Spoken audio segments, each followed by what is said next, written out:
Good morning and welcome to Together in God, a media ministry of Grace and St. John's Lutheran Churches. We are affiliated with the Evangelical Lutheran Church in America. We are happy to share with you God's message of love and hope.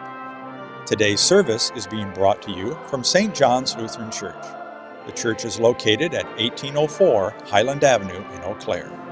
Please join us now in worship.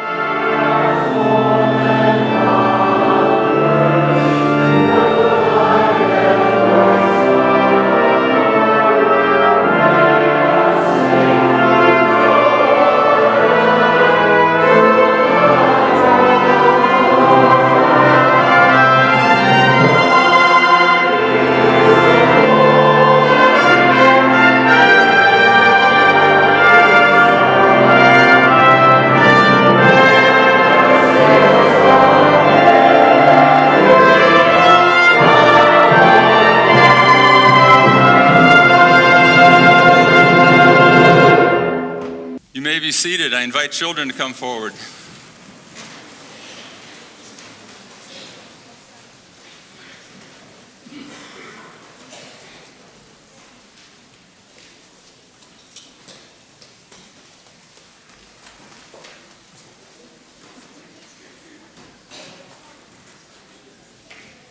Okay, first of all, I want to make sure your shoes are on tight, okay? We lost 3 shoes in the last sermon. So make sure they're on tight. All right. What day is today? Easter. I'm glad you said it's Easter, not April Fool's. Easter is a lot more important, okay? Great things are happening on Easter. Now, Easter is not a very good day. It's a great day. And so one thing we're going to do right now is I'm going to show you something really cool. You know what an echo is? Okay, when I say, hello, and then you hear this voice bounce back, hello, okay? We're going to hear the most awesome echo you've ever heard. But in order to do that, we got to walk a little ways and we got to climb a little, okay? So, come up, follow me.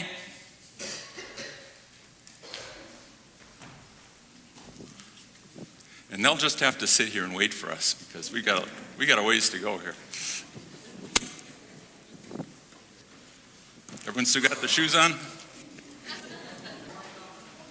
Be careful so you don't trip all over the television stuff. It works really well. Now, on the count of 3, I want us all to yell, Christ is risen. Okay, you got it? 1, 2, 3. Christ is risen. Christ is risen. Did you hear that? Isn't that a great echo? And sometimes it's even louder. Let's try it again, okay? 1, 2, 3. Christ is risen. Christ is risen. That's a great echo. Didn't you hear that echo? Yeah. It is such a wonderful day, Easter is, that you hear echoes all over the place. You yell, Christ is risen, and people yell it back, and you get echoes all over the place. That's what Easter is all about. It's an exciting day. Remember, is Easter a good day? No, it's a great day. So have a great day today, and if you came from up here, you can stay up here. The rest of us are going back down to your families, okay?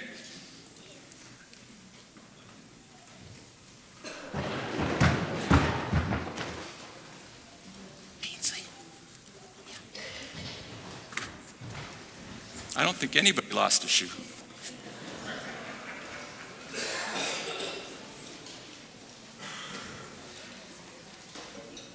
The Holy Gospel according to Mark, the 16th chapter. Glory to you, Lord. When the Sabbath was over, Mary Magdalene and Mary, the mother of James, and Salome brought spices so that they might go and anoint him. And very early on the first day of the week, when the sun had risen, they went to the tomb. They had been saying to one another, who will roll away the stone for us from the entrance to the tomb? When they looked up, they saw that the stone, which was very large, had already been rolled back. As they entered the tomb, they saw a young man dressed in a white robe sitting on the right side, and they were alarmed. But he said to them, "Do not be alarmed. You are looking for Jesus of Nazareth who was crucified. He has been raised. He is not here. Look, there is the place they laid him. But go, tell his disciples and Peter that he is going ahead of you to Galilee. There you will see him just as he told you." So they went out and fled from the tomb, for terror and amazement had seized them, and they said nothing to anyone, for they were afraid. The Gospel of the Lord. Praise to you, O Christ.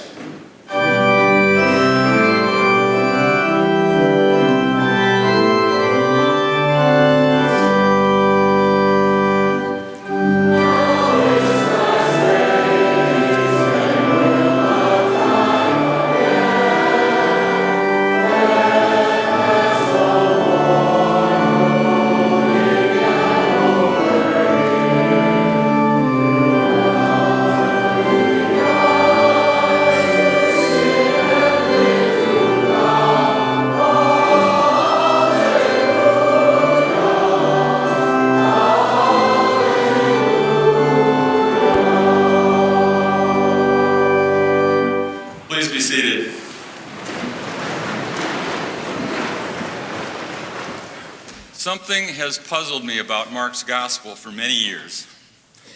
Hasn't it been drilled into Christians over the centuries that our mission is to spread the good news of the gospel as far and wide as possible? Why then, in Mark's account, was Jesus so reluctant to let the word out? Time after time, he seemed upset that people were trying to share the good news. It started right in chapter 1, when he healed a leper of that terrible wasting disease. Sternly warning him, he sent him away at once, saying to him, "See that you say nothing to anyone." In chapter 3, as Jesus healed the multitudes, the unclean spirits fell before him and shouted, "You are the Son of God." But he sternly ordered them not to make him known.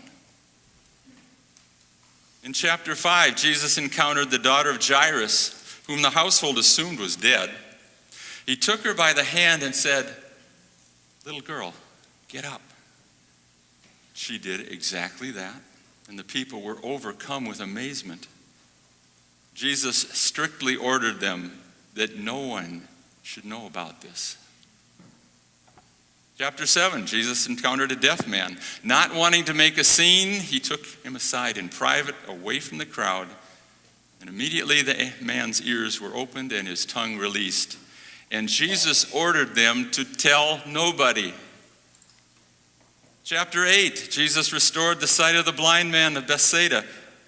Then he sent him away to his home with specific instructions showing how important it was for him to keep quiet. "Do not even go into the village," Jesus said. And right after that, same chapter, Jesus had a conversation with his disciples about, "Who do you say that I am?" And Peter answered, "You are the Messiah." And Jesus' only response to this revelation was another stern warning to all the disciples not to tell that to anybody. In chapter 9, Jesus and Peter, James and John were coming down from the mountain after the sparkling event of the Transfiguration. And what did Jesus order them to do? "Tell no one about what you have seen until after the Son of Man has risen from the dead." And the obvious question is, why was Jesus repeatedly telling people to keep quiet about who he is and what he's doing? Over the years, I've heard a number of attempts at an explanation. One of the most popular is the reverse psychology angle. When someone asks you not to do something, what is your immediate reaction? I want to do it. When someone says, "Don't look behind you," but what do you want to do more than anything else? You want to look behind you. I remember reverse psychology working on my young kids. "Don't you dare eat that meatloaf. Not one bite." And chortling with delight, they eat something they had no intention of eating. But Jesus isn't playing around with childish oppositional behavior. He sternly warned them. He strictly told them. He ordered them. There's no reason to think he's faking being deadly serious to manipulate them into doing what he really wants. That isn't Jesus' style.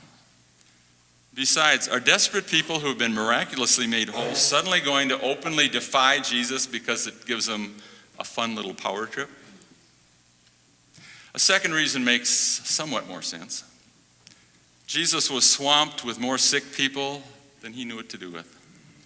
Sometimes he had to work through the night to handle them all.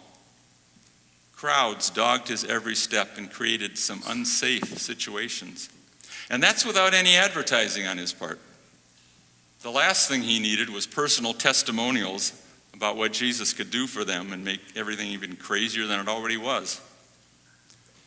But while I see some truth in that, this explanation doesn't work for me either. Jesus was not stupid. Obviously, you don't heal that many people in a small area in a short amount of time without it getting noticed. If this was his strategy, it was doomed to fail. And why would Mark spend such a large portion of his gospel repeating the theme of Jesus' naive and failed attempt to keep things on the sly? So I never got anywhere with this until we came to this Easter reading. I don't recall ever reading the Gospel of Mark at an Easter service before. It is seldom used because it is the least Eastery of all the Gospels. Listen again to how that version of Mark ended. Jesus died on the cross and was buried. When the Sabbath was over, some women came to the tomb bearing spices to anoint the body. At the tomb, they encountered a mysterious young man in a white robe who told them Jesus was gone and said the disciples would see Jesus again. The reader never sees the risen Jesus in this story. All we have here is hearsay evidence from an unnamed source who nobody knows that Jesus is alive. And Mark's gospel ends with this sentence. So they went out and fled from the tomb, for terror and amazement had seized them, and they said nothing to anyone, for they were afraid. The story ends just the way Jesus seemed to want it all along, with nobody telling anyone about anything. Now, in light of the other Gospels, this reluctance to tell the rest of the story about Jesus made no sense to me until I finally put two and two together. Why would someone not want to tell the whole story? Where have I seen someone who knows a wonderful story who is reluctant to reveal much about it? And the answer finally hit me. Spoiler alerts. There are a few things as frustrating as someone blurting out the ending to a movie we have not seen or a book we have not read. It is often irritating enough that it prevents a person from going to see the movie or reading the book. If they do, a crucial part of the experience has been ruined, or at the very least, diminished. And we usually go to great lengths to make sure that kind of thing doesn't happen. I have encountered people attending a wedding during a Packers or Vikings game who are recording the game at home. They did not want to know anything about that game until they got home to watch it. And woe to anyone who just heard an update and happened to blurt it out. They experienced something akin to the wrath of God. I understand the Game of Thrones producers are going to great lengths to conceal what is going on with that final season, so there are no spoiler alerts. They have multiple scripts, decoy shoots, binding non-disclosure clauses in contracts. They are even sending actors to multiple locations to throw off the press. A huge amount of time and money and effort is being spent to prevent spoilers. Now, I don't know that this is what Jesus had in mind in Mark's gospel, but it makes more sense to me than anything else I've heard.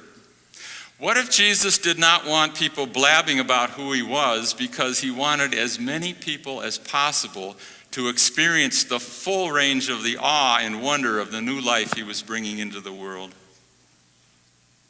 At the rate Jesus was healing people, it seemed likely he was going to get to just about everyone in Galilee who needed healing. Why spoil it for them by telling them exactly what was going to happen. Let them experience the full force of the relief and joy and awe and majesty of that moment. And what about this ambiguous ending? Why don't we get the full story here on what happened at the tomb on Easter morning? Well, perhaps it was because Mark's was the first gospel written. This story is new to many, if not most, of his readers. This is not a tale they've heard before and relive again every Easter. In this reading, they are experiencing it now, full force, for the first and only time. I may have mentioned at some time my oldest son's confirmation experience. He described how during their third and final year of instruction, which for most of them had grown fairly routine by this time, one of the students suddenly bolted upright out of his seat at something the pastor had just said. His eyes wild with amazement and confusion, he blurted out, "Wait a minute! You mean Jesus was God's son?" At first, the class thought he was putting them on. How could you go through church and all that time in confirmation without knowing that? But he turned out to be sincere. Somehow he had missed all the spoilers, and he was absolutely blown away.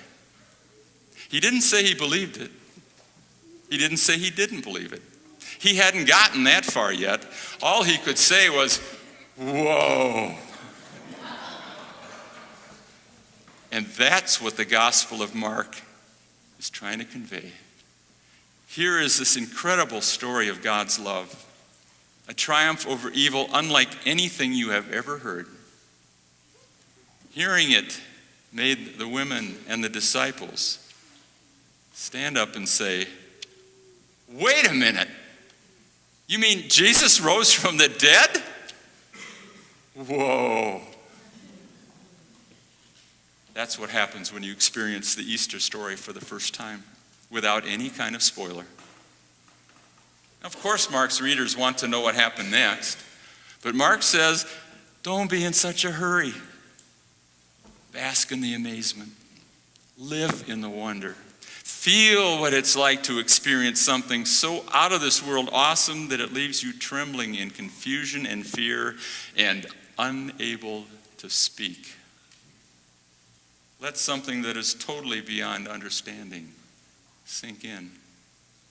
And only after you've done that do you try to put the pieces together and figure out what this means for you in your life. I admit I'm a bit envious of those who experienced, and perhaps today experienced, the Easter story for the very first time without any spoilers. I imagine I heard it that way once, but I was an awfully small child at the time, and for a child that small, just watching someone twist balloons into animal shapes is a mind-blowing experience. Now, those of us who have heard the Easter story cannot experience it without spoilers anymore. Many of us have heard the story so often we can easily recite it. The story's out there. Look at all the spoiler alerts in our worship service today. Almost everyone knows this. And that's a good thing. But the problem with that is that reactions to the Easter story now range from skepticism, yeah, right, sure that happened, to acceptance. Of course he rose from the dead. That's what Christians have been saying for centuries. Hallelujah, he's risen. And neither one of those is where the Gospel of Mark wants us to be. There's no way to go back and unhear what we've heard. We cannot pretend during an Easter service that we don't know what happened on Easter Sunday, that we're all sitting here waiting in breathless suspense to hear what happened at that tomb. We cannot erase the ending to the story from our memories so that today we hear it for the first time. But here's what I think we can do. We can use our imaginations to put ourselves in the shoes of the women at the tomb, or the disciples hearing their stunning report, or a person hearing this for the very first time, or in the shoes of a confirmation student who awoke to that shocking discovery of who Jesus is. For them, there was nothing routine or traditional about this story. Imagine being hit with this story cold, out of the blue. Wouldn't it be cool if we could all jerk upright in our seats and say, wait a minute, you mean Jesus rose from the dead? Wait a minute, you mean that in him God defeated the powers of death and sin? Wait a minute, you mean this life is not the end of me, that I get to live with God forever? And just for a moment, don't say you believe it. Don't say you don't believe it. Just sit there in stunned silence. Later, you can try to put the pieces together and figure out what this means for you in your life. But for just a few moments, before we let loose with the Alleluias, let's just sit here in stunned amazement of this incredible, stupefying story of a being powerful beyond our imagination, whose love is beyond our comprehension. Let the magic and the mystery that you have heard wash over you. Close your eyes. Don't try to say anything. Don't even try to think anything except, whoa.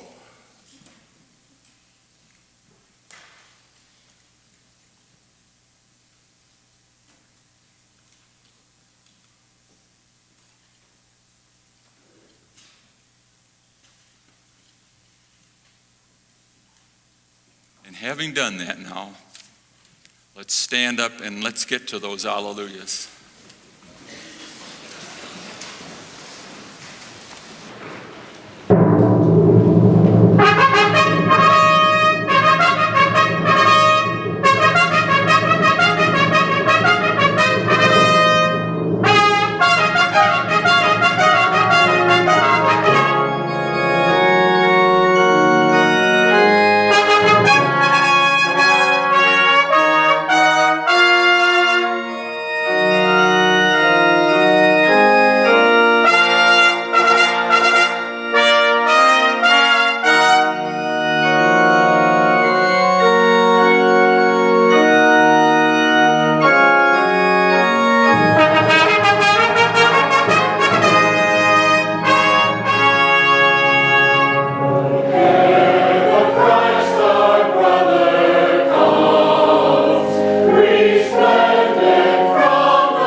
God, who has brought us from death to life, fill you with great joy. Almighty God, Father, Son, and Holy Spirit, bless you now and forever.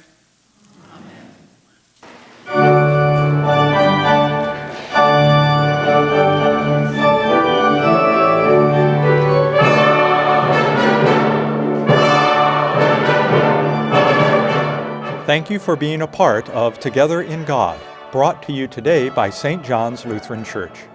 Your prayers and financial support are always deeply appreciated, and the hand of fellowship and ministry is extended to you. St. John's holds services on Sunday mornings at 8:15 and 10:45 a.m., and on Monday evening at 7 p.m. Please tune in again next Sunday at 10:30 a.m. Until we meet again, may God bless you.